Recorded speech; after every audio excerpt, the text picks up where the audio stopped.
Live from Los Angeles, welcome back to Good Morning LaLa, and I'm so excited to have fellow host Jacquie Blaze with us in the house. Thank you so much for being with us this morning. Thank you for having me. I'm so excited to be here. So wonderful to meet you. I love your dress. It's so pretty with the gold. Thank you so much. You guys all look amazing. I love the show. Well, thank you for being here. And you know, I know that you've been on a personal journey and unraveling love. Yes. Let's talk about it. Let's. What was the catalyst for this project? Well, I was working as an entertainment reporter. I was dating in Los Angeles, as you know. That's like, I've just heard your previous interview. Yeah. And it's tough. And I was dating amazing men, but I wasn't feeling fulfilled. And I knew that there was something fundamental that was missing, and I thought it was me that was the problem. So I kept getting, the longer I dated and the more it wasn't working out, I started feeling intimidated, and I would question, am I doing the right thing? Am I the common denominator in this problem? Right. Yeah. And the answer is yes, we are the common denominator. And the reason for this is because there wasn't a skill set that was taught to us in schools, which there should be, because, you know, it's like anything in life. You have to know how to do your interviews, how to do someone's hair. There's a technique. You know, the earlier guest said, you know, the example of ballroom dancing. There's a skill set to everything. And there's an expression, if you want to be wealthy, then learn about wealth. And the same goes about love. So I sought out the biggest love experts in the world. Yeah. So, and those are? Dr. John I'm sorry, go ahead. You can go, but Dr. John DeMartini. I mean, seen him everywhere. He's amazing. Amazing. Yeah. Yes. So I've been so fortunate.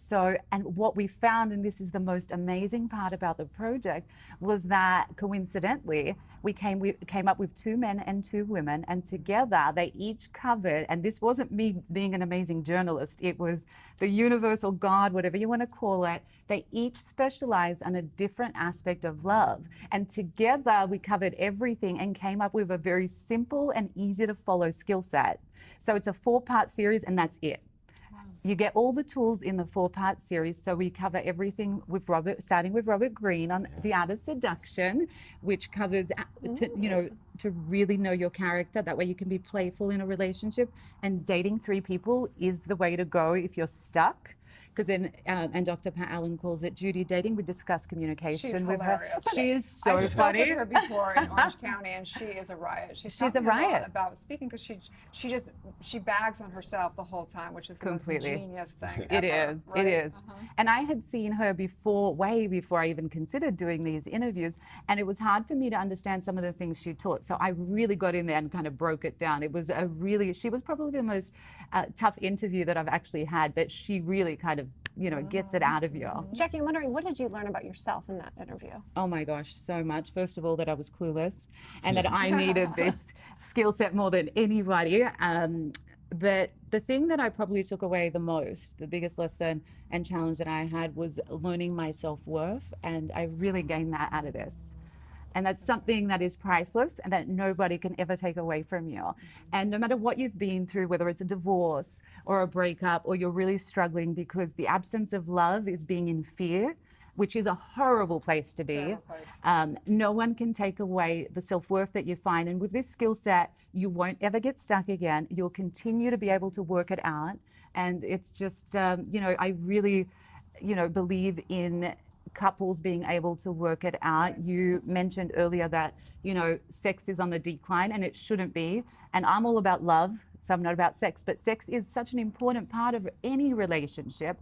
And the reason that it's on the decline is because people are going out there just to have sex and they're not committing, whether it's, living together or a marriage. People are not committing, and so when men actually don't learn how to make love to a woman because they're out there having one-night stands or whatever it may be, then they actually can't get it up. And Dr. Pat Allen is hilarious in discussing this. It's so funny. So John DeMartini, I actually refer to him in my book because he has a story, and I believe it's a very poignant story for relationships, in that I believe the universe can't give us more if we're not having gratitude and seeing the perfection exactly where we are. So he sits on this plane, he's on the way to like Vegas or something with this girl. Did he tell that story? I love this story. This story is amazing. You tell the story. Okay, so she had a list of all these things that she wanted, and so she's checking off her list. but he was basically pointing out to her that she had all the qualities that she wanted in multiple men. Right. Because there's the universal law of the one and the many. When you want the one, you always get the many. And then when you have the many, you always want the one. She wasn't necessarily dating multiple men. She had one man that was like her boss, that was Correct. like, he was very charismatic. He brought her and her girlfriends out for a good time. She had her hairdresser who was very funny, and like she loved that relationship. And she had someone. She had like her ex. She's had a lot of intimacy still with him, but and that's a whole other topic. Yes. But the point is that I truly believe that until we look at our lives and see the Yes. perfection of it and see how much love we already have, Yes. that we can't have, love in one person arrive. No, you know what? Love is about, and you can't have love if you don't love everybody, because then you're not in love with that one Right. person. Yes. It's manipulation. And that's what I love about Dr. Bonnie, who I interview, because it's not about rules. It's about tools. And because if we listen to our friends and they tell us, look, don't call him, then there's a disconnection. And the pursue a distance to dance is very important. And so, if we listen to our friends, then we get to marriage, then what do? You get stuck and then you end in divorce because you haven't really learnt to work it out for yourself. The important thing is to work it out for yourself, because then you're connected. And part of that is loving everybody. Just love that. true. Yeah. There's an expression sometimes I share, which is what we do anywhere is what we do everywhere, right? Yes. And of course that starts with us. It does. Right, first and foremost. So how do you teach people, and of course I know they're going to need to, go online and get the actual video series, but Yes. how do they start to turn that around? How do they start to begin loving themselves and loving everybody so that they can sort of prepave for the perfect relationship? Okay, so look, knowledge is power, and definitely watch the interviews. They opened up my heart. So if your heart isn't open, first of all, you're going to be stuck. You're not going to know where to start. But self-love is where it always starts. And it could just be, starting your day with a yoga class and, really taking care of yourself and, doing self-care. I think that's where it starts. And kindness. It's such a simple thing. And it's horrible because you see so many angry people out there, and I always know, they're going either through a breakup or they're having some sort of struggle or personal problems. And so it's always about kind of coming back to yourself and taking care of you. And part of that is educating yourself on such an important topic that, we need the skill set. I feel like I've read just about every book. Well, I will read the right. Road to the Marriage Map. I've watched the series. I watched your series. I feel like I've done the homework, but I can't pivot. There's something is stuck. How did you unstuck yourself? Okay, so after I did these interviews, I really questioned, do these experts know what they're talking about? I didn't want to just put out a product that doesn't have integrity, because it's my name to it and my brand. So I went ahead and tried and tested it. And sometimes your pick is going to be off, but you're going to learn. You're going to have the skill set, and you're going to work it out. I did, and I know you're going to. I will. Yes. I will. Absolutely. How important is it to enjoy the process? This is So one thing I just important. feel is like really important, and I feel like it quickly gets lost because, for me, I don't know how much more time I have left on Earth. I don't think that any of us do. I don't know. We might have 1 hour. I might have 5 minutes.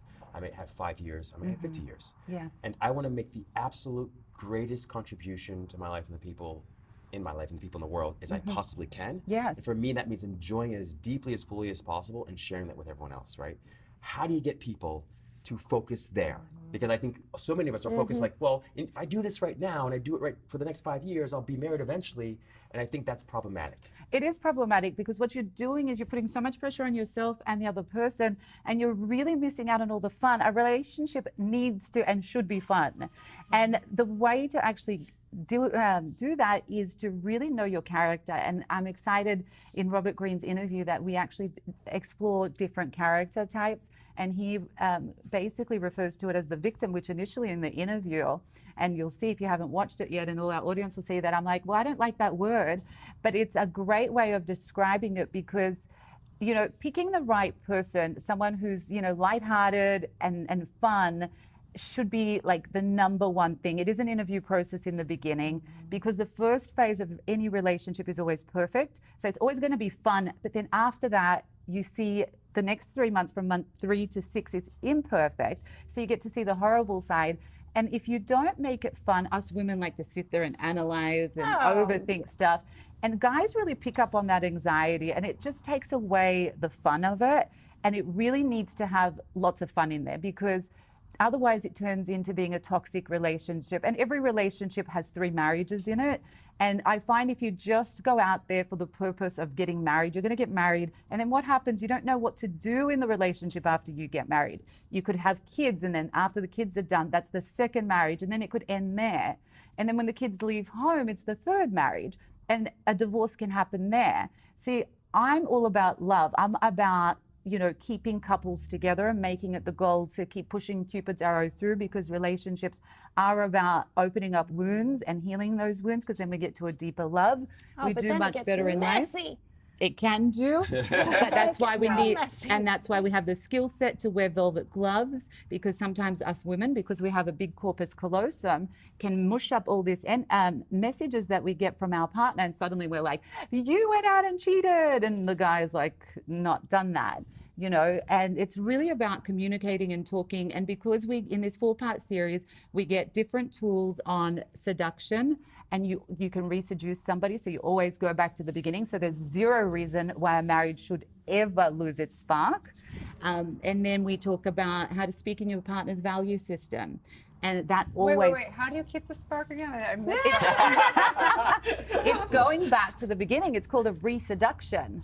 So We you all want a fall... little reseduction We in our all lives, want a right? reseduction. Okay, you have to keep going back to the beginning and doing what you did in the beginning, or recreating the romance, basically falling in love with the same person, because it's easy to want to move on, and a lot of people give up, which is why divorce rates are so high.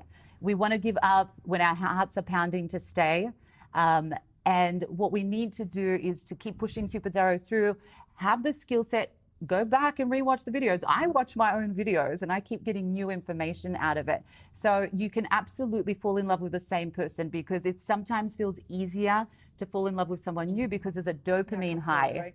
and So, it's exciting. Some of my girlfriends, you know, they drive me a little crazy, not gonna lie, because they go, I want to get married, I want a relationship, and then the minute there's anything off, they're like, I'm out. He's this, he's that, and I'm like, I thought you wanted a relationship. Like, it's not gonna be like, it's a whole thing. It's not a fantasy, like, you know, like, right? And that's what the dopamine high does. You know, you meet someone new and you're like, oh, this is exciting. I can leave my husband or my boyfriend because this guy travels more. This guy's a lawyer. This guy can give me this amazing world. And the dopamine high can be so exciting. But if you leave the relationship, those issues are still there, and you're not getting to a deeper love. So it's not just about getting married, it's about going through the process correctly and being with the right person. Just love that, and I love the point that you sort of highlight there, because, you know, one of the pieces of research that was most surprising, enlightening, and inspiring to me was really around this idea of positive illusion, that the happiest relationships consist of 2 individuals that intentionally and consciously look for the best in each other, and they actually see their partner as 5 times better than their partner's friends see that same person, right? Right. So, and it's something that you can't begin to practice after you're already, I mean, you can if you're already in a relationship, but you've got to practice it, you know, before you're in that perfect relationship, ideally. Absolutely. Right? Ideally, you're already happy within yourself, and then you're attracting the person for the right reason. You're not looking for somebody to complete you, because you are a complete person, and 2 people meet each other. Now, you can certainly, like, meet a person. Sometimes it's easier if you're going through a situation, it's easier to, you know, have the support. You 2 people can get together and grow together, basically. But, you know, it's always a good idea to be happy, because another person is not responsible for our happiness. Otherwise, what will happen is once you get into that relationship, you're going to be like the porcupines. You're going to be expecting him to fulfill you and make you happy. And while a relationship should be fun and fulfilling, it's like the porcupines. If you get too close because you want that person to be exactly how you want them, you do this, and then it's like, and then when the fight erupts, every time. You're right. How do we... You want to run for the hills, especially guys. You know, guys are commitment phobic. You know, the whole idea of marriage scares them. You know, they can't commit to a movie. but I disagree. would I disagree with think that. in some ways, I realized years back that by trying to catch a man, it was actually a fear of commitment. It was my way of pushing it away. Very good. See, that's very profound. Absolutely. And it's not and sometimes when you want something so badly, you can push it away as well, because it seems like a person can be desperate, when in actual fact, it is okay to want to get married.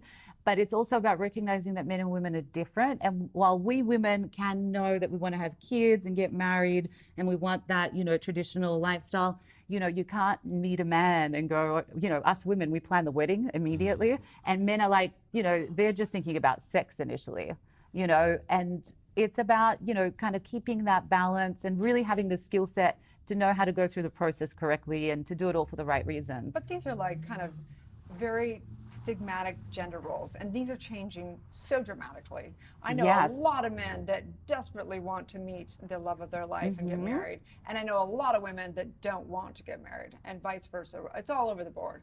So I guess the question really is, what is it that has people, like, what is it that made you want to get married or so intrigued with finding the one? Yes, okay. So, I recognize that the opposite of love is fear. And why would anyone want to live in fear? Also, men and women, or even if it's same gender relationships, balance each other. See, you're smart, I'm smart, right? There's a masculine and feminine energy in you, just like there is in me. So then there's 4 people together, and it's a much better way to live. You prosper more, you have a healthier life. It's proven statistically that people have a healthier, happier life if they're actually coupled up. Is it? Yes, it is. We've heard differently. I don't know. It's a tough thing about science. It's one of the things that exhausts me most about science is that you can find what you look for. If you look for it, you'll find it. Right? Whatever That's you want true. to look That's for. true. Well, personally speaking, But because love I've and tried and connection, tested for it, sure. I spent 10 years dating in Los Angeles as I was working here, and I had a great career. I had an amazing dating life with some of the most incredible men who I'm still friends with today, but I wasn't feeling fulfilled. And so I guess it goes back to what your values are. And not everyone wants to have kids, and not everyone wants to get married. But it's about, really kind of knowing what you want and finding that self-fulfillment. And I'm 1,000% for love and connection. Yes. The marriage thing, if it's a celebration I get of it. what is. Yeah. But not if it's to fulfill somebody. Right. Doesn't work out that well. Only time that I feel like that's a problem is if it's been a past hurt that's actually caused you to believe that, in which case it's sad that people would feel that way, because marriage can be beautiful. The only time I feel that it becomes a problem is the whole money part of it. If that's a whole other show. Next Friday. Yeah. We're not going there today. Got to bring you back again. Right. Dive into So, that. long story short, if it's a trust issue of why it's happened, then it's probably because your heart's closed down a little bit. Open up, stay open to the possibility, because you may want to get married. You may not know right now. I completely agree. Yeah. Just love this. Deprogramming and de-traumatizing versus deprogramming just the why somebody thinks they want to get married. And there's a Yes. fine line between those two, for sure. Absolutely, yes. Absolutely. Love your work. So Thank fun. you. Tell people where yeah. they can find your series. On loveunraveled.com. So unraveled like unraveling a cube. So loveunraveled.com, or just Google Jacquie Blaze. Yeah. I Love like it. it. She's So blazing appreciate it. you. Yes. Stay tuned, you guys. We'll be right back. Thanks so much for having me, you guys.